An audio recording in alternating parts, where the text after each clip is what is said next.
These are the voyages of the starship Enterprise. Its 5-year mission: to explore strange new worlds, to seek out new life and new civilization, to boldly go where no man has gone before. Greetings, salutations, and welcome to Retrek. I'm Captain Jim. With me, of course, are Admiral Elliot. Hi there. And Dr. Squee. Dragon!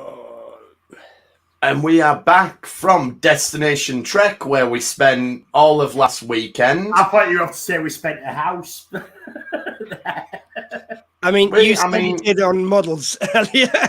Yeah, I checked my bar bill, and we spent I spent a suitable amount. I spent a cheap second-hand car. It's the fact that the guy went off to retire after your last visit to a stall, and you had shares. I think we all certainly benefited. We supported local business. Let's just put it that way. Traders, we most certainly did, and we took part in the Great Tribble Hunt. But unfortunately, we didn't find the last tribble until the last day, and I'd forgot my bit of paper, so we didn't hand it in. But you know what? We got the moral victory. To be fair, we also left on the Sunday about lunchtime, so we didn't do the entire last day. We weren't actually there to hand it in. For anyone who wasn't there, the Great Tribble Hunt, they had pictures of tribbles up everywhere with different names on. You had some which were like multiple pictures everywhere, which to begin with, they got us to begin with because there was 10 tribbles yet to find, and there was like a few super rare, and that is me doing 10 at the moment. But they had 10 tribbles there, and they had a few super rares you could only find in a couple of rooms. And now that the convention's over, we can reveal that the 2 super rares were in the museum. That's where they were. There was the Borg Tribble. And whatever the number 1 tribble was, Tiberius Tribble, I think, was number 1, and he was hidden in the museum. There's some of the more common ones. There were some of the more common slut tribbles, which were just everywhere. Oh, they were all over the place. Some rooms had about his bars. Oh god. Yeah, the bar had like 2 at the same one just hanging about. Yeah. Yeah, so it wasn't a good scene. I did bring one home with me. There we go. And I'm not saying it was from any of these slutty tribbles, but I did come. Well, I've come home, and a couple of days later, I've been sent home from work with COVID. Make your own deductions as you will. Yeah, there we go. Tribbles. You got to be careful. And I sent it home with Elliot. No, I've not had it yet. So we wanted to just talk a little bit about the convention and basically how great it was. First of all, massive thank you to everyone who came to see us on the Top Trumps panel that we did, which I won. It was just so much fun. Elliot came in joint second with the score person, so I mean that was quite good. Yeah. But yeah, all the staff and crew, and Emma particularly, who looked after Activity Room 1 and looked after us and indulged all our silly questions and everything. Absolutely phenomenal. To a person, the staff were just incredible. And overall, as a convention, it was great. I don't think we bumped into anybody who hadn't had a great time there. I liked, like last time we did Destination Star Trek, which is not the same convention. Different event, completely no connection, and you'd be that was at the NEC. It just wasn't the same as this. This in the hotel felt so much nicer. Of seeing people and talking to people and going down corridors and some things you had to queue for, but none of the queues were outrageous. I think longest I queued was 10 minutes and I did 3 photo sessions. And it's got to be said, I didn't go to the I'd never been to Destination Star Trek, that very different event, but this event, the Hilton Hotel was absolutely massive. So it wasn't like it was a small event by any means. It was like huge hotel, really well organized. Like you say, everyone was really friendly. And what I really loved about it is I've been to specific Doctor Who conventions as well as general sci-fi.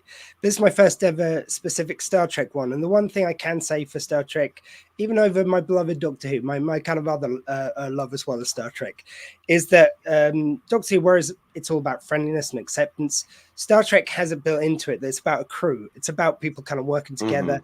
And the atmosphere and feel of that was palpable in this event. I really felt like everyone was just so happy to be there. Everyone was just playing spot all the different uniforms you could find. Yeah. I mean, it sounds like we do boring cosplay because we're all wearing the same things, but man, the amount of stuff for uniforms you've got these days. I was like, I'd forgotten that one even existed because it was in like one episode once, you know? Yeah, it was great. Like for one of the first times ever, I was actually quite fashionable because I was walking around in lower decks uniform, and it looked like everyone had decided lower decks. I think, if we had to pick one that was the most frequent, it seemed to be lower decks. There were a lot of them really cool Picard field jackets, which I must have asked about 10 different people where they got them, trying to find the cheapest place. But I think it's you get what you pay for, and I'm going to have to actually stump up some money if I want one. The one which I sorry, go on. No, I was just going to say, but I don't think there was a series that wasn't represented there in a uniform, which was just great to see. Yeah, I think they were I'm going to give a shout out to, I thought it was amazing because I saw one guy quite a few times who was dressed as Trelane. And I thought, oh, who's doing the Trelane? And I've seen some photos since. There was 2 Trelanes. 2 Trelanes. That's how, down to the details that this event got. It was just amazing. We should talk in some more details though about a few of the bits. So I think we should. I think one of the other nice things is, I think we can generally say we made a lot of new friends as well while we're there. Just absolutely people we've never met before, just chatting, and you just have it is a pure geek out in it that you can just talk about Star Trek for a weekend, and everyone's on the same wavelength as you. I did want to get a bit of detail about the Retrek panel before we get into sure. I mean, just the fact that first of all, we knew going in that there was a talk by Jess Bush, Nurse Chapel from Strange New Worlds, of course, on the other stage for 15 quid. Well, to begin with, it was meant to be a little bit more money for a read-through. They made a change so it just be a talk for their 15 quid, being very careful, obviously, of the particular rules. They were all very careful. They did it very professionally, but still kind of gave great entertainment. But seeing that we're up against from the real, some of the people from the show were like, okay, are we going to get one person in there? And right up until, I think it was about 15 minutes before the first person came in. And in that 15 minutes, we had about 20 to 30 people. It's a decent sized audience, It's not one of the big... We weren't in a huge room, so the room... the room was nicely full. The room was nice and full. Yeah, and definitely. Everyone just took part. It was just so great. And we had I played this it's Star Trek Top Transfer. I think we might rename it. Well, we'll get into that in a bit. We've renamed for each years because it gets confused with the card game. Fair enough. It was just something to initially launch it. I've played it online before, though. Having a room just gave such an extra life to it. And we what was just really great, we had before we've just picked names out of a hat for you guys to play, from the different Star Trek worlds. And then there's a scenario in another hat. This time we had wheels. Ooh. And we had a wheel for each Star Trek TV show, one for ships, one for Jeffrey Coombs, which was a great idea by Jim, even though we didn't get to play that one. One for Ducat. One for Ducat. Just purely. Actually, Elliot, you should tell that one because that was all you, baby. Where Ducat, you've heard us talk previously, and we done the Make Cardassia Strong Again. And we had some hats made. I have got my hat. Make Cardassia Strong Again. And we had a wheel who'd be the best for president, and it was just all the cat. It was almost like we rigged that one. It was almost like we rigged that one. It was our example one, and the amount of acting I had to do behind, there's something strange upon this wheel. Why are they all Ducats? Got a huge reaction. But it was a nice, good, fun show. It was good, and it allowed us to show off the Make Cardassia Strong Again hats. But That one we did rig, but I think it's worth telling what happened in the audience participation round Just because before we we do, just didn't quickly, rig it. I'm going to rename it, all right, guys? Okay, I agree with you all. I'm not sure. All we're seeing is his Facebook user. I think we might have some new people. If you do go through Facebook, if you give StreamYard permission to see your name, Yes, we can then see who you are. Otherwise, it's StreamYard reputable. They don't take any. Yeah, it's not a dodgy site whatsoever. It's just that the way it works is we can only see what platform you're commenting from unless you enable it. So, but yeah, so yes, you went out to the audience for a round to let the audience come up with a scenario. Yeah. And the scenario that was thrown out was, who would be the best characters to convince Janeway not to kill Tuvix?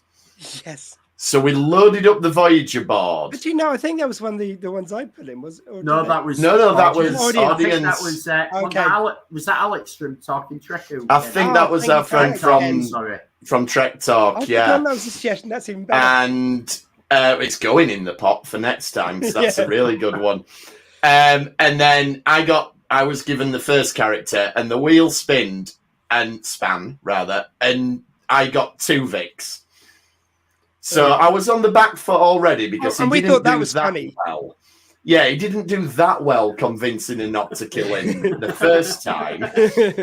But then I found out who I was up against, and it spammed for Elliot. And Elliot, I got Janeway. At this stage, I thought I'd fixed it, and I knew I hadn't. Yeah. And so what was your first comment after that, Jim? I think that was the quickest point that I conceded because I don't think... No, your exact words were, well, that's him, fuck then. I did not say that. That was 10 o'clock in the morning. Yeah, I think we were quite good with language, actually. Yeah, okay, that's him screwed then. Sorry, it might not be. There were a couple of kids at the back, so we were very good with sorry, you're right. We were good. Sorry, that's him. For anyone who first encountered us doing that, the language on the podcast tends to get a little bit fruitier at times. Yeah, sorry about that. Yeah. But yes, that was a very quickly conceded point, I'm afraid. And we do have to give a shout out to a few people. There was one of the players was Natasha, as we decided it should be pronounced. We had, of course, our friend Ed Zephyr, who was our scorer. I just messaged him like a few days before. And every time I message someone saying, "Oh, do you want to take part in the game?" Fairly enough, they go, "Oh, what would I be doing exactly?" His only answer was, "Yeah, sure. I'll see you there." He was just such a good laugh, and he just got more into it as we went on because I'd laid in a few little jokes about about him getting reported to HR being Kirk, and there was even in the ship scenario round, which spin a wheel. There was a couple of ship rounds by accident. So there was one which was. Because you guys had come up with a wheel with all the ships on, and I'd done a specific one for the ship scenario round. So the first time Ed accidentally brought up the ship wheel that we didn't intend to play this time, and I went, "Oh, you know what? Sod it, let's play it. Let's draw a scenario out the hat, and whatever the scenario is, you've got to justify. Well, one of these starships is best for that scenario. All these, of course, written around people. So we got one of the audience members to pick one out, and it was who would make the best Bond." And I think it was Jim had the Protostar. I had the Protostar, which would make the best Bond. And the Enterprise G for Elliot. No, actually, Bond does work better than most scenarios for that round. Elliot's argument was brilliant that the Enterprise G is used to resuming a very momentous role. Yeah. I would have voted... I thought it was really clever because I said legacy roles. Exactly. No, I would have voted for you in that one, Elliot. Your argument was about all the gadgets, which Q with the gadgets. I know. I must admit, I missed the trick there because I should have pointed out that you've just done a really good promo for the new Bond vehicle. Yeah. And also you could have said that the Enterprise G even had Q on board at one point in the post-credits scene, but there you go. Never mind. Well, I've got to say for both of you though, guys, I love the fact that Elliot was just he did the kind of like brief mic drop kind of answers. Jim just filibustered. The reason why he won was he filibustered every answer. It was like it was a speech. It was rousing. Like you got the audience. Yeah, I just talked until people wanted me to shut up. But that's pretty much what we've been doing for 4 years. So why not? Your fandom of wrestling, I think, was what won the day there. But anyway, on the other ships round, the ship scenario was about like Trip, Kirk. Who else was there? There was like early series Bashir, Riker. All come back from shore leave. They've been off to the Orion planet, and they've come back, and now suddenly an Orion ship is there with some pregnant slave girls wanting to them answers. I thought your answers were pretty good for that one as well. Yeah, well, I got the Quark's treasure. Yeah, which I thought was going to be one which screwed you, so that was great. No, because it seemed obvious to me that the Ferengis would just keep the wayward dads and make them pay child support while skimming a bit off the top. That just seems a very good way of making profit. But yeah, you mentioned Ed, but shout out to Ed, who was just phenomenal all weekend. Like, it was great in our panel. Looks perfectly like the animated Kirk as well. It has to be. Yeah, and just rocking all the different Kirk uniforms. But I think my favourite moment with him was at the bar on the Saturday night, and everyone was talking about, are you going to the party? And we were talking about, oh, it's got a theme. And Ed said, wait a minute, what's the theme? So it's Ricer. And he went, oh, Kirk on Ricer, and just whipped the top off. And that was it. Perfect. Kirk on Ricer. And one of his other answers was, like, and one of the scenarios picked out of the hat was, you've got to defend Kirk to HR. So I said, Ed, Jim, what have you been up to Kirk, Jim? And he goes, okay. So what's happened is I'm down on the planet. Communications are down. It's me and Spock. And he goes, but it's all perfectly innocent. I said, yeah, well, how did Spock being back pregnant then? That's what I want to know. And he just, like, the more the longer we got into the game, the more Ed was just throwing out some wonderful things. And and the same with everyone who played. Everyone in the room was just taking part. So just quick give that shout out. It did fit into the community thing, and like, feel we should shout out the other podcasters that we met there. Like, there was Trek Talk, which was great. And Riker's Beard did a few panels there. Trekkie's Guide did a few panels. To help them out. We were especially pleased to help them out with the cocktails. We were able to help them out with a monitor. We won't say where we were able to get a monitor at very short notice on a Saturday morning, but it did go back. That's what we will say. It went back. Yeah. So it was not from the Hilton, just in case anyone from the Hilton's working. So yeah, we did. They did the Quark's mixology, where they mixed all the cocktails and let us sample them, which was an unexpected treat. Really enjoyed that. We had the teaching everybody Kirk Fu, which was again great fun. But what I loved about that was they actually went into analysis of it rather than just taking the mic. They looked at the different martial arts styles we've got over Star Trek, and who knew that Malcolm Reed is actually the toughest guy in Star Trek of all time? Because they played all. Apart from when he does that. Yeah, there was a really random move which looked like cat's claws. It was. It looked like you're dancing in that episode. Like, you're cordially invited. Yeah, it looked like he was practicing his dancing in front of the mirror between shadow boxing. It's great. They played all the clips, and then this guy just broke it down, and just like Jim says, it was. I mean, I didn't know I needed that, but I really got into like all. And like you say, it's like I wouldn't have thought Enterprise would have been the one, but like they're fine. There you go. Yeah, pretty good. And we also went to the Sid City meetup, which was on the first night. And again, if you've not checked out Sid City, it was set up by Alexander Siddig in the early days of COVID as really an experiment that he did to see if he could get to know some of the fans. And it's built into this incredibly loving, supporting community. Yeah. And getting to sort of mingle with them and do the Bashir quiz, which was really good. Do we think he'll turn up next year, seeing as Andrew's going? That would be something to see, wouldn't it?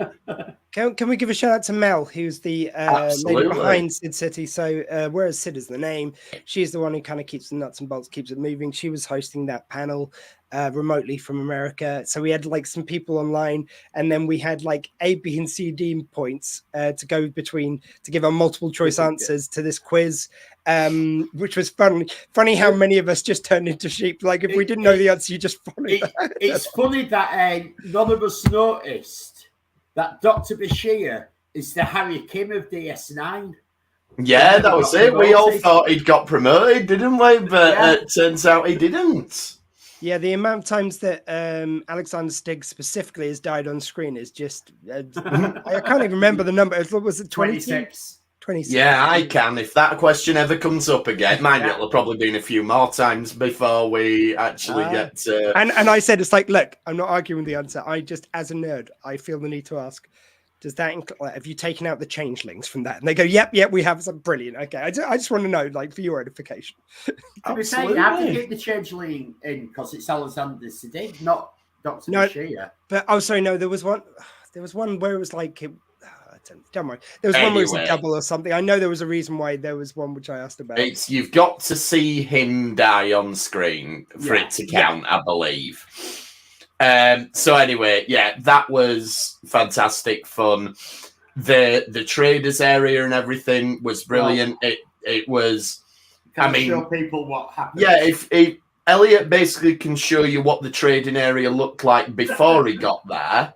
Well, I left a little gap in the trading area. I bought this.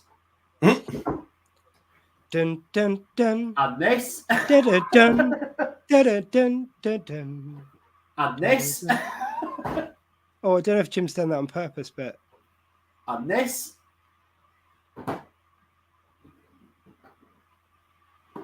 And finally this one. Oh, I thought you were doing that on purpose to give him the screen. I have never, ever... Screen there, don't know why. I have never, ever before seen as many Trek models in one place in this country. Different Trek models. And I could have spent a lot more money if I'd not controlled myself. Yeah, I got myself a Starfleet medical uniform from the Kelvin timeline. I got myself, one of the best Star Trek badges ever. Not only did I get a medical one to go with the top, which was magnets, which is very nice, but also, I wish I brought it up, but it's probably packed somewhere because I'm in the middle of the move. But it was one which had the Star Trek Delta, but the kind of like roundy bits, like the Next Generation one, was a dog laid around the badge. Yeah. Just mwah, beautiful. Now, my merchandise story is one of great woe. There was a stall there that had just about every Star Trek action figure you've ever seen, and they had the old Playmates set of the Enterprise D bridge, and they'd fished out the characters, each of the main bridge crew, and it was up for £80, which is a bargain. And I thought, I can't, no, I dithered, I ummed and ahed, and I thought, maybe I'll see if it goes down in price. And, of course, somebody less frugal than me snapped it up, so I missed that. That's what I did with my models. I had them put away. No, you did the right thing. I should. Yeah, and frankly, I thought for... What was that, £100 and it had all the figures in there? It was a steal. It was £80 and it had all the figures. Yeah. It was never going to go for less. No, I know that now.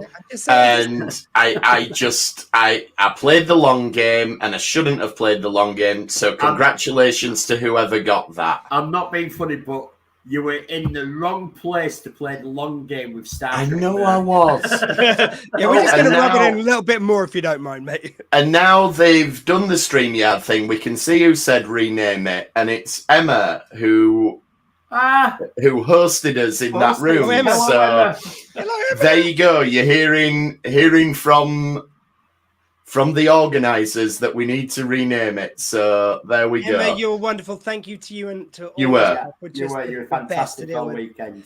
Can we just, amongst the other things, just also a shout out to our friends who just turned up randomly. So Jody turned up at one stage in the morning during Top Trumps. We had Adam came to join us in the evening for some partying. Yeah, Adam came to join us. You'll remember him as the guy who had the Pac-Man suit on. It really went down legendary. Very, very well. It was. Yeah. Yeah, everyone loved the Pac-Man suit. Like, the thing is, I think we got desensitized to it where we go to Sci-Fi Weekender, where they kind of there's a few people who had that design before, and it's kind of the store where it's from is quite popular with that group. There, it was new material, literally. It was. So yeah, Adam, different suit for the next one in Blackpool. Let's. But not the Batman one, because that's the only one I've got. So not the Batman one. Any other Oppo suit is absolutely fine. Up until then, my golden spangly jacket, which was tastefully off one shoulder, it was attached by a headband to my harness, which was quite funny. That was the toast of the event. Then suddenly he comes in with his Pac-Man suit. Oh, the gold uniform.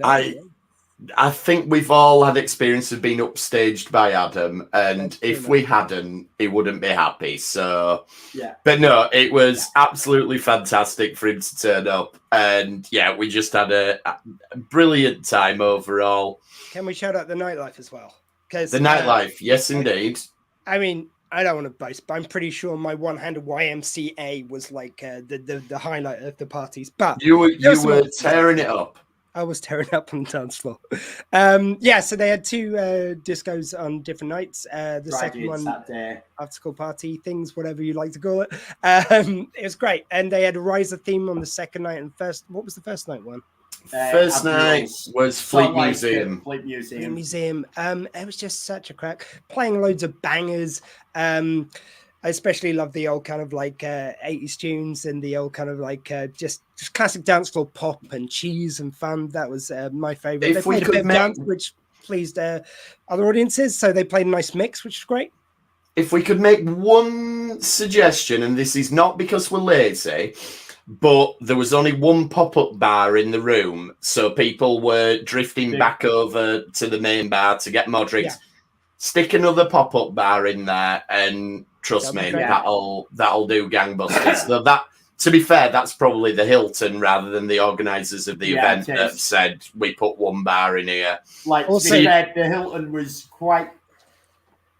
quite slow at reacting to the queues for bars, at getting staff onto them. Like you saw it at lunchtime, and there was people wanting to drink already, and there's one person on the bar. Now I've started doing my research for the venue next time, which bars again, everywhere. Yeah, shout out to Destination Trek next year is going to be in Blackpool on July, the last weekend of July, I believe. The 28th, if I remember. 26th to 28th, and the hotel there has at least 2 bars. So that's 100% increase. Exactly. So we're moving in the right direction. And also, the guests. Sorry. No, just going to say to the bar thing. It's like if they are going to do another Riser theme as well, I think we need to have some mini Horgons on sale. Yeah, someone needs to be selling Horgons. I just think that was a missed opportunity myself. Just don't be the people who have to clean up the day after if there's... All right. Yeah, take your Horgon action up to your room if it gets Yeah. That's all we're saying. Yeah, okay. Exactly. Family show. No, not ours, theirs. Not ours, theirs. Yeah. Let's make it clear. But yeah, to shout out already the guests they've got lined up for next year. As Elliot mentioned earlier, they've got Andrew Robinson, who's just released the audiobook of A Stitch in Time, which that's like the holy grail of Star Trek audio. It's what people have been wanting for years and years. They've got Tim Russ already, Commander Tuvok. I finally get to see him because the last 2 times I've gone somewhere to see him, he's cancelled. That's true. He's had to cancel. So yeah, Tim Russ is going to be putting in an appearance. And with it being at Blackpool, I'm just wondering if there's any chance someone could ask him to go and comb the beach for survivors and see what he might have to say if that's the case. And there was one other big guest that they've already announced, wasn't there? Robert Duncan McNeil. Robert Duncan McNeil, who you two had the pleasure of meeting at Sci-Fi Ball a couple of years ago. Yeah, we interviewed him a couple of years ago. Yep, lovely gent. So that'd be absolutely great to see him again, especially considering since you last saw him, he's done loads of work on things like Resident Alien. That's been incredibly successful. He never stops working. No, he doesn't. Yeah. He's a very busy man. He's a very prolific director. You don't see him so much acting anymore, but he's always at the other side of the camera. Yeah, I'd say when we interviewed him, and I'd love to see him in a kind of full panel here again. It was really interesting. He just felt like he was kind of like felt like interviewing a director more than an actor. Yeah. Very kind of excited, very like nothing wrong with that. That's just one particular energy. Whereas directors are more methodical. He's kind of was thinking through his answers. He was kind of going through, because he kind of took us through all the different shows he'd worked on in Star Trek. Yeah. And kind of what the different energies were on set. And it was such a full and wonderful answer he gave. So yeah, I'd look forward to that. Yeah, he's very much gone down the Jonathan Frakes route of really getting into the directing, which is fantastic. So anyway, I mean, I'm sure we'll talk about it in future weeks and everything, but we just wanted to say how much of a great time we'd had. Like, I did some of the photo shoots you two didn't do, and they were great as well. And like one of the highlights of my weekend, I don't normally dye my hair, and I had it blue this weekend. But one of the highlights was Nicole just loving the colour of my hair.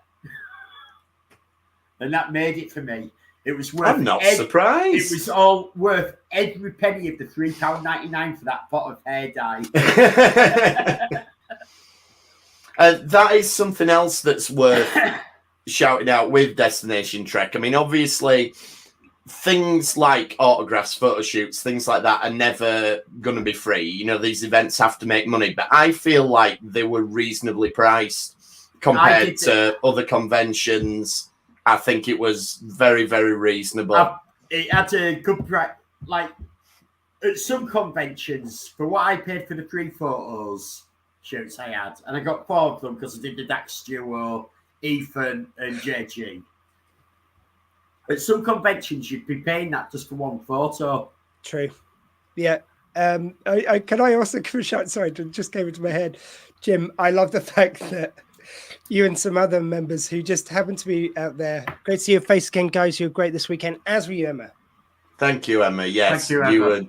We would have fallen to bits without all the help that you gave us. You were amazing. We were like before our panel, she was out there. She was hawking for us. It's like she was free game in here. It's going to be great. It says Tom Trot's, but it's not just a card game. And like, again, I've learned that lesson. Yeah, it's the first time I've done live, so you learn these great lessons. But I just enjoyed it when we got outside. You guys were having a smoke, and suddenly I don't know how if you guys sense each other now or something, but you formed Star Trek Coma Club. There was 3 or 4 of you there who had all gone into a coma and been resurrected. I think you all need to just for one meeting. For one meeting, you guys have to. And the next one, come dressed as. Sorry, 1 second, Elliot. For one meeting next time, you guys have to come all dressed as Spock for the Coma Club. Yeah, it was a very unusual Venn diagram to be part of. That at one point there were more people stood in our circle who had been in a coma than hadn't. It was. I was like, okay, did you want my broken arm to just look wussy? Yeah, it did. Only at a Star Trek convention. But there was no planning. You were just all there. You couldn't plan that. How on earth would you anyway? You sense each other. I'm telling you, it's a psychic. So shall we be on the grave? Shall we move on and talk about the episode that we're going to cover this week, which is the Bar Association from Deep Space Nine, which Elliot suggested. I thought this was really apt this week. Like, we went to the Star Trek convention, and it was awkward at times for the guests there because they're not allowed. They are on strike. They're not allowed to talk about Star Trek. You could see them struggling with audience questions. The guys on the stage and all that were great interviewing them. They kept completely away, but you're not going to be... You can't avoid that in the same way when you've got someone walks up to a microphone out in the audience and they ask a question, but they were still trying to keep completely off There's specific rules for cons, wasn't there? There was. There was, which Star Trek's very own Michelle Hurd, Raffi from Picard, she actually negotiated with the unions and the actors and everyone and got it so that actors are able to attend fan events. And, you know, that's a phenomenal thing to do, not only because it creates a revenue stream for the actors when they otherwise can't work, but also it means that great events like Destination Trek don't have to be cancelled. So it's brilliant that she did that. Yeah, and we thought this is the more. I think this is the. I can't think of another union strike episode of Trek off the top of the head, and I think this one sums up all the different sort of PowerPoints in a strike. Yeah, really clever. And it should be added. You said like they weren't allowed to talk about Star Trek, but they couldn't talk about any acting jobs. Like it's just, and they still made the talks work. Very few acting jobs. Yes. Indie films. They could talk about some indie things, and there was some Canadian productions that just with Canadian studios that are struck. They could talk about, but so they were very limited. Very limited, yeah. Even talk about from the acting back catalogue. It wasn't just they couldn't talk about Star Trek. They couldn't talk about a lot of different stuff they've done. And you do get the feeling where in America, one of the first kind of offers which was made by the studios, which was hella insulting, was to say that, oh, well, if we sign this, then we can use infinite extras, just computer generated. Yeah, and there was loads of other things like that. Crazy. And in the UK, they've recently had laws put in place to prevent strike actions after having strikes by all the unions going. Basically, you sort of feel like in America and the UK, they watched the beginning bit where Quark is working. They faint and go, brilliant idea, switch the episode off. No, there's another like 40 minutes of no, we got the gist. Yeah, funnily enough, this episode Quark does learn the most important lesson, which is if you pay people right, they won't need to go on strike.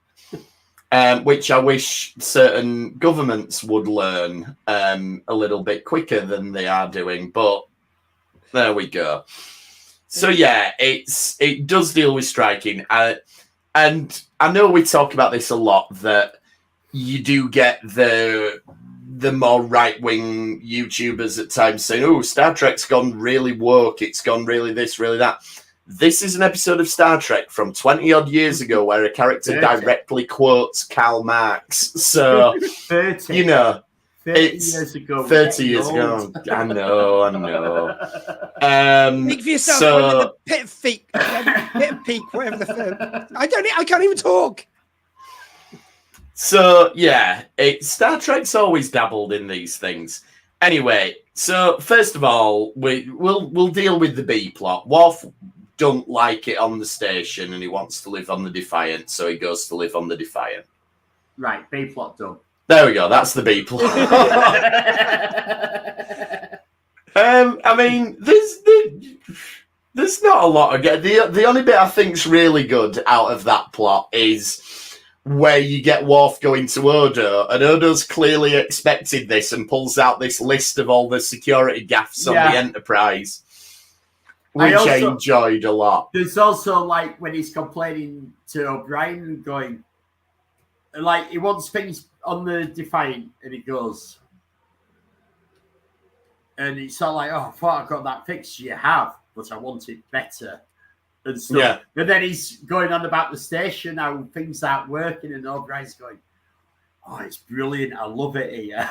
And Worf's sort of like, what? But everything's constantly breaking. He goes, yeah, you've got Bajoran and Kardashian and Federation technology, and none of them were meant to work together, and it's always breaking. This station needs me. and this feels like a nice evolution, because he was complaining about the station when he first got there, but then he gets that feeling of need. I think that works. It's Really well, it's ever since he put that sentient AI thing that were his dog inside, because everyone forgets about this. But that happened in season 1, and he called it Pup, and he put it inside the Never mind. That's what made everything work. But it also, like, almost every time we saw him on TNG, he was in the transporter room. And he said, and he references it here, and he goes, I got bored on the Enterprise. I was bored waiting for something to happen. I was just sat around in the same transporter room doing nothing all day. Because everything works, yeah. Yeah. Although, if Keiko asks, I hate it. I hate working all these long hours. I'm not doing it on purpose, honestly.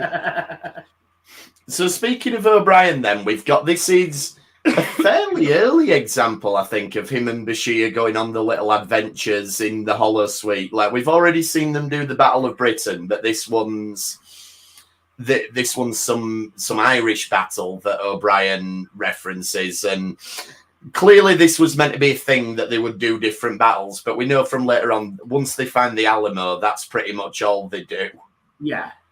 Well, you've also got to look at are we really going to do a new costume for them every week to not see what they're doing, to just have a little conversation that we have to go like this now. And it maybe felt like a really good idea to somebody at one time in production. Oh, yeah, this will be great fun that we can have them go to fight this battle, and we can dress them up differently every week. And then suddenly you get, hold on, this is costing us X amount every week. I reckon they had those. I reckon they had those outfits in the costume somewhere. They might be like that elaborate to put together. But what Elliot says there is what happened with the racquetball.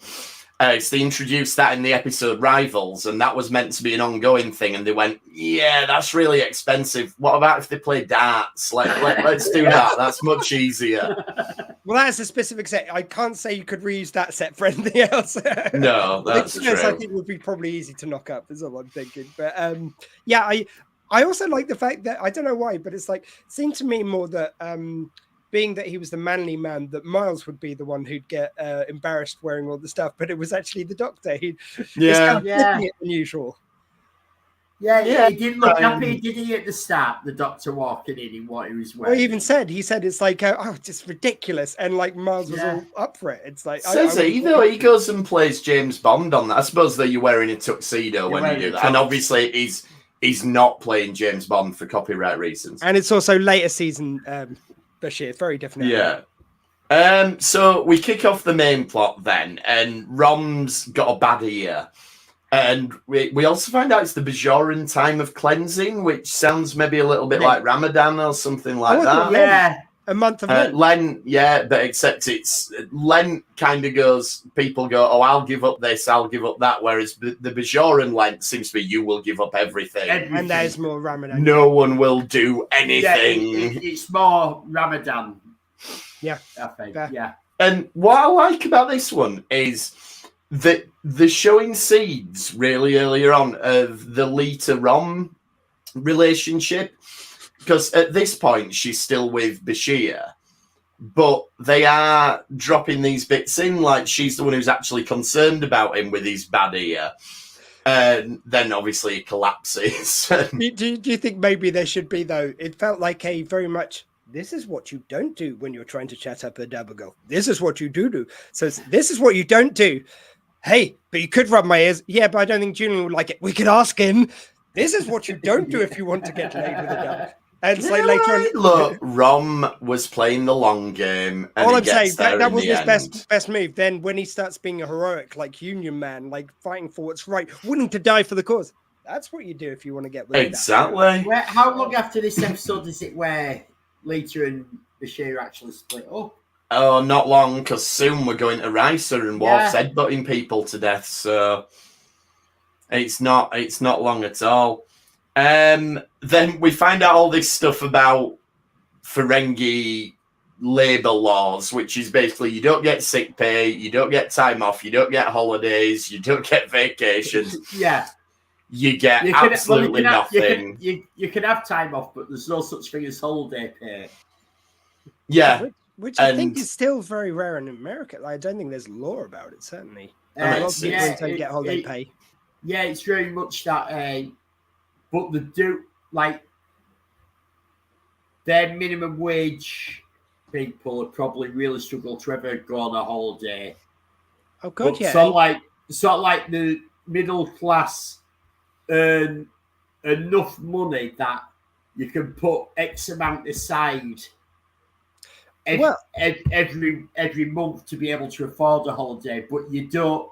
So you can take you can take so many weeks off, but you don't actually get paid for it. Kind of like how self-employed people over here have to do it. Like you've got to make sure you earn enough when you are working to justify taking the. Well, I mean, let's look at the fact that often we British get mocked for not tipping enough, but in this country, there's a culture. They get the pay for a waitress is a waiter is enough for them to live off, whereas half of the, I think it's half, like it's certainly a large chunk of the earnings in America are based on them getting tips. They're not even guaranteed enough wages to live. No, exactly.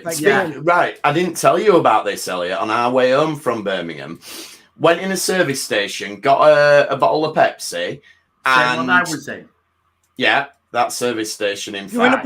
It's just the way that you said I went in a service station. We went in a service station. I went to the shop in there, whereas you went to the Burger King, I believe. Anyway, so I took the bottle of Pepsi up, they scanned it, I went to tap my card, and on the card reader it said, "Do you want to leave a tip?" All the time in shops. I was like, is this a joke? What am I leaving tip for? Like, come off it. Everywhere you go now, it does that. If you go in, like, Tesco's to get something, it goes, "Do you want to round this up?" If you go to McDonald's, "Do you want to round this up?"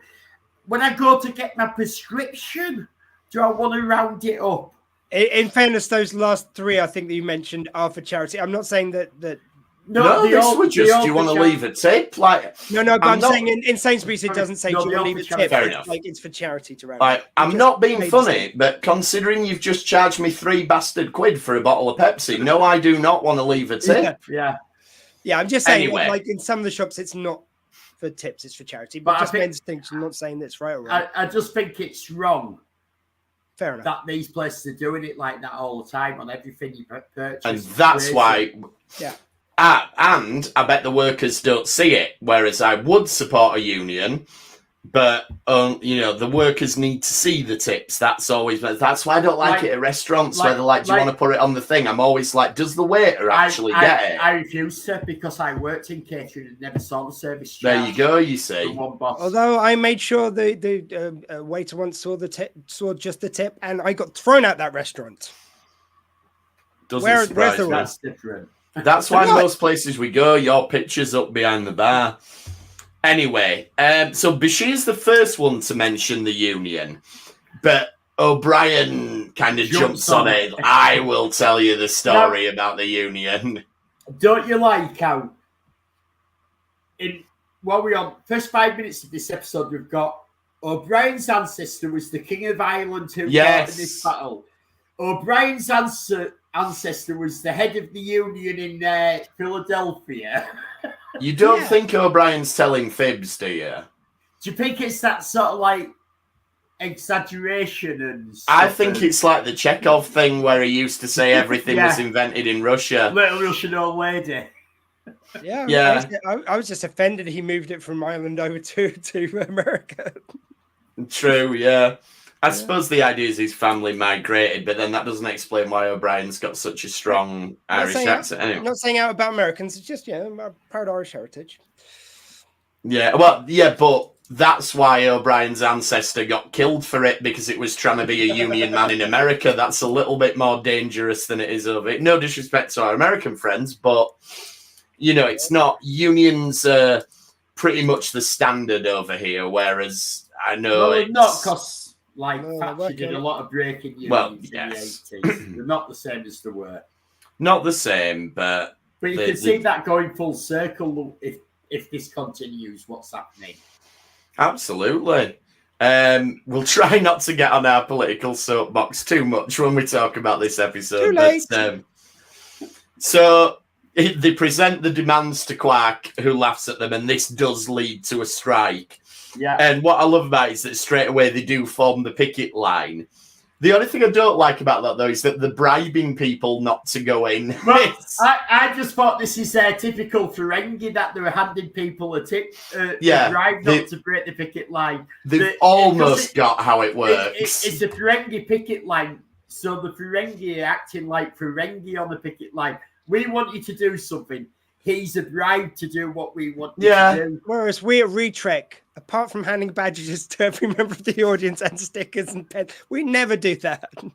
No, absolutely not. Then the Quarks, I thought this was really... So obviously we've talked about the episode's prescient in terms of like looking at strikes, and it's very topical at the moment, but Quark trying to replace the workforce with AI waiters, that's very prescient as to what's going on with the actors' strike specifically at the moment. I thought this was interesting because it's got the holograms going all around the bar. So that means he must have holo projectors for the entire bar previously. So how many times is he using holo projectors on the Dabo wheels and stuff? Yeah, or to make it look like the bar's fuller, or maybe he's letting. Yeah, we'll try to keep it reasonably family friendly, but maybe he's letting certain characters come out of the holo suites to try and lure people up to the holo suites potentially. I can tell you exactly when he had them fitted. It was right after he failed to get the holo suite imaging of Kira. He then just installed them everywhere, so it's like, I've got everyone now. You're probably right. Yeah, all in one. So it can scam people in the Yeah, he's got us all nude in there.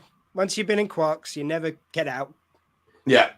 Now, this was a bit weird, and this is the only point they try and tie the A and B plot together, that we're led to believe that O'Brien, Bashir, and Worf end up having a bit of a scrap in Quarks over the strike, which... Well, it's just a little bit weird. Worf was a scab.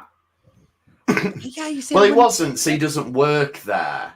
Yeah, I but think it was dishonourable. It's sort of like he went in, and it's like O'Brien said, but he doesn't even like Quark. Why is he going in? And that's what really confused me. I don't get why Worf did it. That's dishonourable. That doesn't seem like him. And also speaking of dishonourable Federation kind of tactics. Yeah, you got Sisko there, proving once again he's anti-Ferengi. He's Ferengi racist. No. We've seen in other episodes. I'll cover it. I've got an argument on this, but I'll let you go first. I'll do all this in one. Oh, here we go. We have four sets of people here. So we have Quark, who's the business owner. We have Rom, who's the employee. So he's striking against business owner. We have Sisko, who's taking the place of the government. And how you relate to the strike. And Sisko in this has decided that he's going to be on the side of the workers. But then you have when Grunt comes in, Grunt is the establishment, and he wants the status quo, what has been happening, and he doesn't care what the workers get or what Quark gets. And he will just make sure that things continue the way they always have done. Yeah. But then none of that just proves my point, which is this. With Sisko, we've seen him being a Ferengi racist before. He often tosses out random comments. He even gets challenged. I do actually like in season 3 when they challenge him on this, and they go, and Quark, of course, being manipulated, but he does point out how he's being anti-Ferengi in his kind of sentiments. But in this one, I think it's like he calls him up. He interferes, which really feels like I would have thought Starfleet would want to stick right out of this, because this goes to the laws and the kind of the rules of acquisition, which are the laws of the land for Ferengi. So they're getting involved in another world's kind of thing, which is none of their business. And he's opted not to charge him rent. I don't think you can then go after however many years, going, yeah, we're going to charge you back rent. I don't think that works. Well, he's not consulted the Ferengi at all in this. He's just gone straight to Quark. And then he's tried to kind of bring in Ferengi's values once he's flying in the face of Ferengi by saying about he's going to hurt him in the pocket while he's trying to argue against them doing that. Just saying. Yeah, I liked Sisko in this, because Sisko doesn't play. I didn't say I didn't like him. I'm just saying in character. Sisko supporting the strike. Sisko wants his station running normally. And he also needs the bar for his R&R. Yeah. Let me separate two people. things. I enjoyed his performance. I enjoyed the reasoning, but I'm just saying in world. But and Ferengi. Yeah, but he's using that. He's hitting Quark. He wants the strike sorting, and he's gone to Quark. You sort it, and Quark's argument is that he's not making enough money. That's why he's cutting all the wages and stuff. That's starting the strike in the first place. And Cisco's going, hang about. You've got no overheads on this place. So why are you cutting their wages if you've got no overheads? I took it as... Doesn't dispute anything I've said, but it's all correct. No, it doesn't. No. I feel like this was a bit of a gambit from Cisco. I'm not sure he would have done this. I think he's just trying to manipulate Quark, which he has done before, to get him to fall in line. And he's right that Quark can afford to pay them. But I think Cisco would have stopped short of charging him back rent. What was he have to do with it if he got it? Well, exactly. I mean, I suppose there's a more broad point I'm making, which is it's kind of funny that until much later, later on in Deep Space Nine, they start to address it a bit, and then in other series. But it's like Starfleet is all about accepting other races until they're like Ferengi, and they're so different to our morals that we disagree with them. It feels like they kind of give up on the Ferengi, and it only gets addressed later. I think that shows throughout. There's no attempt to bridge that gap. No, there's very, very little. Then we do see other tactics come in. So Quark's first thought is, right, I won't meet their demands, but I'll bribe Rom specifically. So I'll go for the leader. Well, this is after Brunt's coming in and gone. And sort this. This does happen in real life. People in higher up think, right, it's all about money, so I'll appeal to the greed of the leader of the strike. And the reason it doesn't work, I'm sure it has, but the reason it doesn't is because a union bands together. You can't offer to pay one person more and not the others. And Rom does well.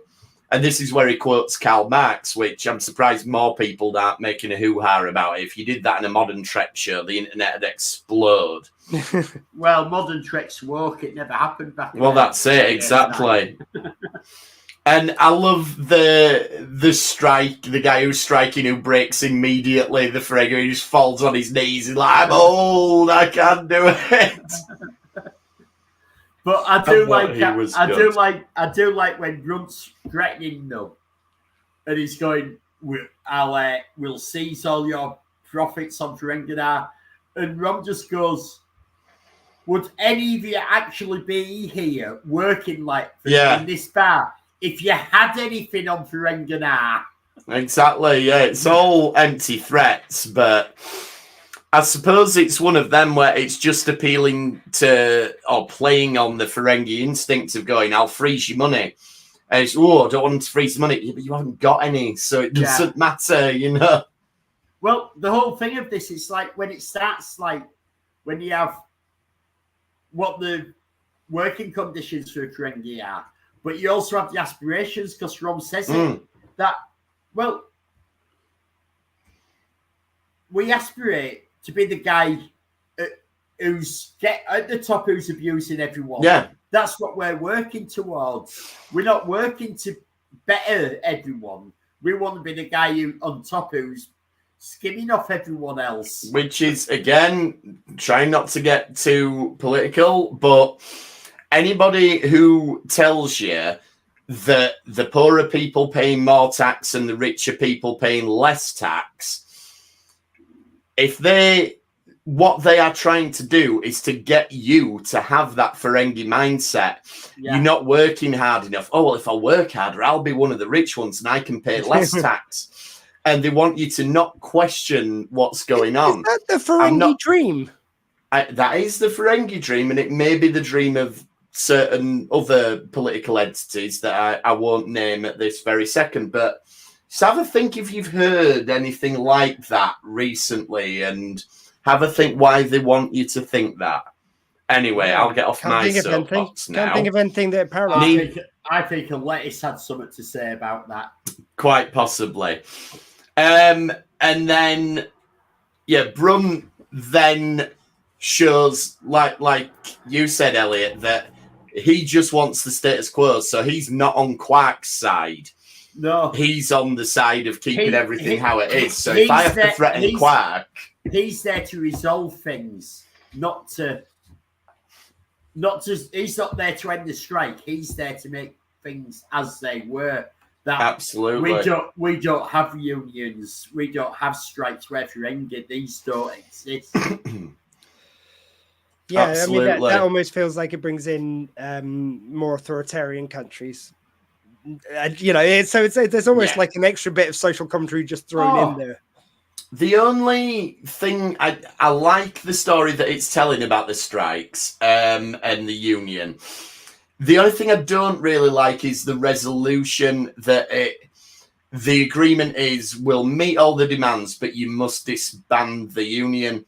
I would have liked it for Rom to dig his heels in at that point and say, no, we'll, much like he says to Quark, well, you can fiddle the books so the FCA don't know about it. I would have liked Rom to have said, we will officially disband it, but you should know there is a union at this bar now. And if we need to speak to you again, we will do. Also, I'd like to throw in, it's kind of interesting that all the way along, a lot of what Quark does is to protect his brother.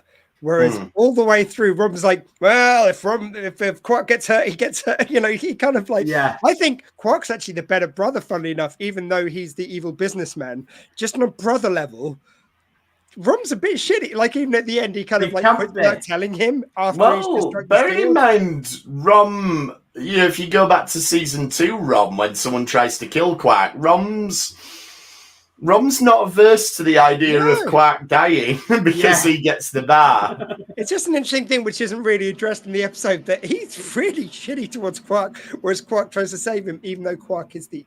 I think he's just reached his breaking point, hasn't he, Rom, at this point? And he does throw it back in Quark's face, and he goes, that is the point where Quark said it out loud. You're not my brother at work, you are just an employee. Well, Quark says that earlier, doesn't he? So he turns it back on him. And then it finishes with Rom leaving, joining the Bajoran thing, which obviously is gonna... it's a good thing for Rom's character. It also kind of lets Quark off the hook a little bit. You wonder how long's it going to be before he thinks, right, Rom's gone, here we go. Yeah. But you can see, and this is why Armin Shimmerman's such a great actor, that he's proud that Rom's done this. He knows Rom isn't the best traditional Ferengi. He knows that Rom can do better than working behind the bar. But his hands are tied by Ferengi traditions. Rom hasn't got the lobes. No, he hasn't. And he's abused these lobes, as he admits to later. Yeah, and you can tell Quark's actually secretly... He's secretly really proud of Rom for this. And that ties into like some of the Dominion War episodes we looked at later. That's the thing with us jumping about. You can see where seeds are laid that pay off much later. So I would have liked it not... I don't like the implication that once the union's done its job, it can disband. No. Come on. Things change. That's why it's always needed. But other than that... This is also a Ferengi union. Exactly. So, baby steps. I'll kind of... I was going to say, I'll throw out that it's something which Barack Obama, funny enough, said. It's like the road of justice does not always continue in a smooth arc. Or something like this. It's basically meaning it's like it doesn't just always go in one direction. Sometimes you get pitfalls. Sometimes you get rights rolled back. And sometimes you get a wonderful moment like this, but it doesn't lead to a union straight away. It might later lead to that. Yeah, that's it. Now the precedent's been set, and spoilers for anyone who's not seen the end of DS9. Rom becomes the Grand Nagus, so maybe Ferengi unions might be something that not on Quark's bar, the walk by his... Not on Quark's bar, or indeed in any of the franchise that we now know stretches across the galaxy. So I like that Quark ends up getting exactly what he wanted. It's a good episode, and I think when you consider how long ago it was, and that it's American primetime TV telling a story about unions where they're not demonized, I think is a very good thing. It's quite poignant at the moment because of what's happening in the UK. Absolutely. It was. I wouldn't have thought this one wouldn't have sprung to mind, but yeah, great call, Elliot. To bring is this there one of the in unions striking in the UK, or has been recently? I can't think of any. I've heard whispers. A lot more than what have been put in the media. But, Sorry, wait, whispers. There's even the chocolate bar union. Whisper. Yeah. Probably. I'll tell you what is on strike, and it shouldn't be. Whisper Gold. I want to see them back in the shops. I don't like this. Ooh, the limited edition. No, Whisper Gold should be your staple chocolate. Get it back in the shops. I am not buying a multi-pack of normal Whispers. There's been a huge amount of unions in the private sector that have won. And all this happened last year. It's all happened over last year, and so they've won all the pay demands and everything, and bonuses, but none of it's in the press because you can't show your unions are doing well. The only ones that are sort of in press are the public sector, where the government has something to do with it. And there we go. And if I'm sure you can discover these things if you need to, if you look in the right parts of the internet and everything. But anywho, we will, as I say, I think anyone who's listened to us for a while probably knows where we stand on these things. Just slightly to the left of left. Yeah. Sorry to bring out what you're talking. I know I don't like that, but it's like it just seems so on point to what we were all saying. Yeah. Unions are always needed. They are, Jordan. Absolutely. So I think we'll wrap up the episode there. To reiterate, Destination Trek, we loved it. Strongly recommend it to anybody I am planning out working their on con getting schedule these hats next year. On our Retrek page. Yep. So if you envy the Make Cardassia Strong again, I think there's only 5 in the world of them at the moment. 3. So 3. 3? Oh, I thought Only we did ours. extras. No, No. only ours. There you go. Only So if ours. you want to make Cardassia Strong again, hat. I am working on getting it so the link will work. I'll tell you what, at the very least, and I will commit to this now, we'll make one for Emma for next year. We will. Yeah. And also, like, badges. I'm sure we could produce those at some point. Like, we've only got a few left. Make We Cardassia think Strong again badges. Oh, no, I was just thinking of the Retrek ones, but those two, yeah. Yeah, we can do that. Anyway, if you want to get in touch with us, we're having a week off next week. We are. Post convention and Dr. Squeeze moving. And between but then we'll be back the following week with a couple more Dominion War episodes, which I worked it out. We've only got 13 weeks left of Dominion War. My God. That few. Yeah. Most of which is season 7. And we're doing Under a Pale Moonlight as like a full. Oh, forgot we were doing that. We've got 14 weeks left of Dominion War. What about the episode where we've got 26 episodes?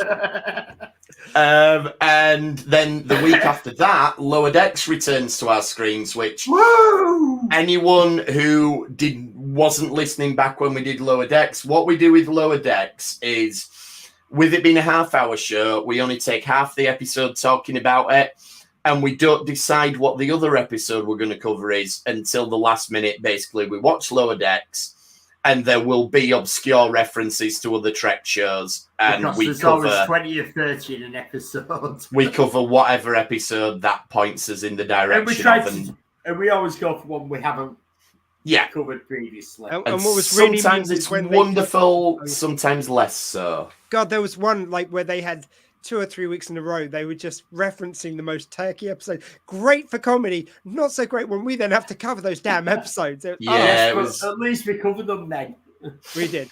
Yeah, the week where it was like, we're going to have to cover masks, aren't we? Yes, we are. Anyway, so that's what we're doing for the next few weeks. In the meantime, if you want to get in touch with us, we are at Retrek Pod on whatever those services are called these days. We're retrekpod@gmail.com. You can find Elliot on YouTube with Retrek Model Studios, where I think that'll probably be running for the next 100 years, going on what you bought at the convention. Yeah, this weekend I'll have the lighting finished in the engine and that video up, and then I'm starting to put it all together. So there's probably 3, possibly 4 more videos in that series. Fantastic. And then Dr. Squee, what have we got going on the Dr. Squee show? Well, first of all, Kingy's Toy Box at youtube.com. Oh, Kingy's Toy Box at YouTube. I ain't got any new toys. Funnily enough, I spent all my money at a Star Trek convention. So you didn't buy it on the first day when you saw it. I know. If I had have done, we'd have had a great episode to tie into Retrek, but I didn't. Well, I'm just going to say there's Dr. Squee show is going dark. It's gone dark this week.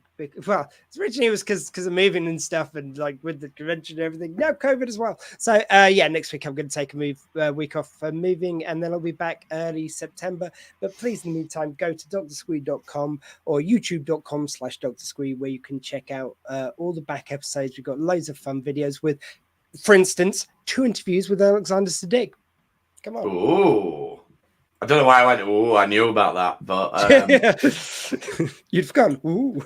Yeah, and if you are also a big fan of wrestling as well as Star Trek, I'll be appearing on the Magic of Wrestling podcast this weekend, talking about British independent wrestling, and then I will be attending AEW All In, which is now officially the biggest wrestling event of all time. So that's going to be a load of fun. Unless, of course, you believe the statistics that the WWE puts out. But that's another story. Anyway, thanks for trekking with us this time. And we will see you next time on the Retrek. Thank you. Goodbye. Drag off an LLAP! Star Trek Destination. Trek Destination. Destination Trek. Yes,